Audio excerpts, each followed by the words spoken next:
Hem Arapça hem Türkçe isimler çok ayrı. Burada da kenar desenler ve zemin desenleri Ebru üzerine yazılmış. Evet, onlar Ebru. Diğeri de hat.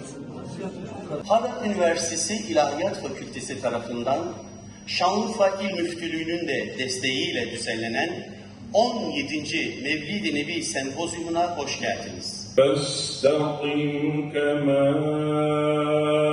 أُمِرْتَ وَمَنْ تَابَ مَعَكَ وَلَا تَطْغَوْا. Kıymetli misafirler, huzurlarınızda bugün Harran Üniversitesi İlahiyat Fakültesi olarak son 5'i uluslararası olmak üzere 2005 yılından bu yana kesintisiz şekilde sürdürdüğümüz Mevlid-i Nebi Sempozyumumuzu gerçekleştirmenin mutluluğunu sizlerle paylaşmak istedim. Değerli dekanımızla, üniversitemizle, rektörümüzle irtibatlarımız var.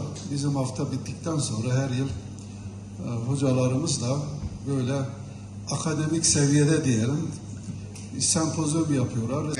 Öğrencilerim, ben öğrenci odaklı bir rektörüm diyoruz. İnşallah çok sık karşılaşacağımız bir dönemi bu vesileyle başlatmış bulunuyoruz. 17. sempozyumumuzu başlatmanın gururu ve mutluluğu içerisindeyiz. Peygamberi anlamak son derece kıymetli.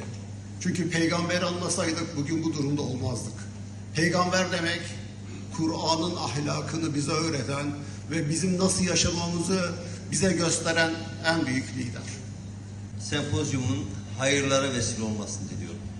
Evren ve bu evren içerisinde geçmiş zamanı bilemiyoruz. Gelecek zamanı bilemiyoruz ve bize bir defa mahsus bir yaşama hakkı vermiş. Bunu yanlış yaşama şansımız olabilir mi?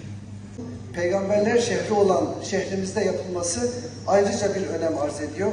Bu konuda Sayın Rektörümüze ve düzenleme ekibine İlahiyat Fakültesi'ne teşekkür ediyorum. Harran Üniversitesi ilk kurumsal üniversite olarak biliyoruz. Hazreti Adem'in yaşadığı söylenen bölgeler olarak bize ifade ediliyor. Bu konudan da ayrı bir önem taşıyor.